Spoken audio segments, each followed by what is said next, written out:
My memories was, I always got, if I got nervous before a game, I'd go wee about 10 times before the game. I'd constantly be going wee all the time. So my thing was, we got to go out, we're going to meet someone famous, we've got to line up for about 10 minutes, national anthems. By the time we kick off, I want to go wee again. And that's all I was thinking about. Seriously, that's all I was thinking about. I was thinking, what am I going to do when it finishes the national anthem? Will I have time to run down the thing again and go wee? That was my memory. And then my other memory was drawing 1-1, so the party was off. And it's Hearts, out for Hearts.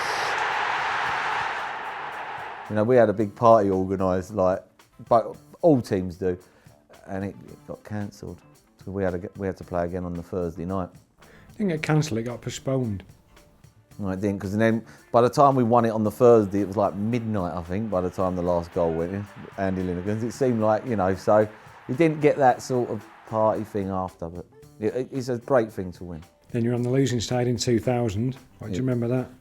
Waste of time. Waste of time. Seriously, it wasn't even worth going. It was probably the worst cup final ever and the worst performance. I don't even think we had a shot.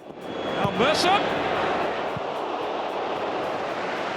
I mean, John Gregory just set us up not to get embarrassed, but we did because we lost and we didn't have a shot. Seriously, it was atrocious, atrocious. I'd have rather lost 5-2.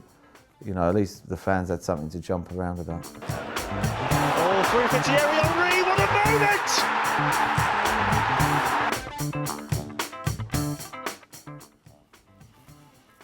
At the moment, I find it hard. I struggle to find it hard. It's disappointing at the moment. Last week they get passed off the pitch against Swansea. I mean, if it was Stoke, and they went to Stoke and lost 3-0, and I think you swallow that. You think, well, they've just been beaten 3-0 by a team that get the ball in the box. Arsenal not physical.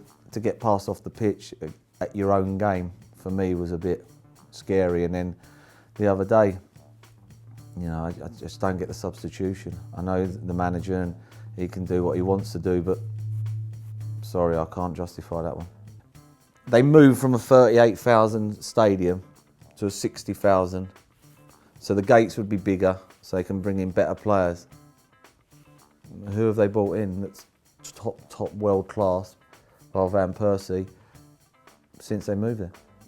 And that's, when they were at Highbury, they had Vieira, Bergkamp, Overmars, Lumber, Petit, people like that, and it's worrying. I don't know how they get away with it, and then they'll probably still put the prices up again next season.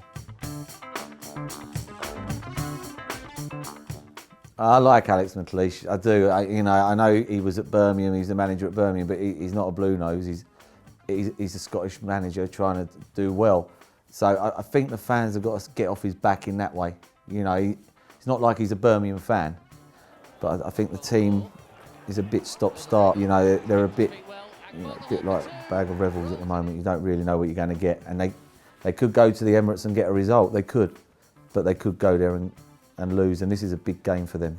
They lost two very, very good players in Downing and Young. I mean, Nzogby has come and he ain't really produced.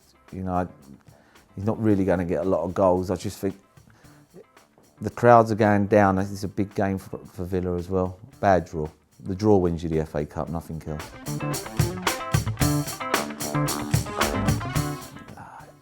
If Arsenal play their full team, if he goes for it and says, right, we need to win a trophy, FA Cup's our best chance, I would say Arsenal would win just about 2-1 in a tight game. To be fair to Villa, they don't get smashed. They don't, not one of them teams. All my boys are Arsenal fans, and all my mates, a lot of my mates are Villa fans, so I don't see Villa beating Arsenal. Unless he gets the substitutions wrong again, and then we never know.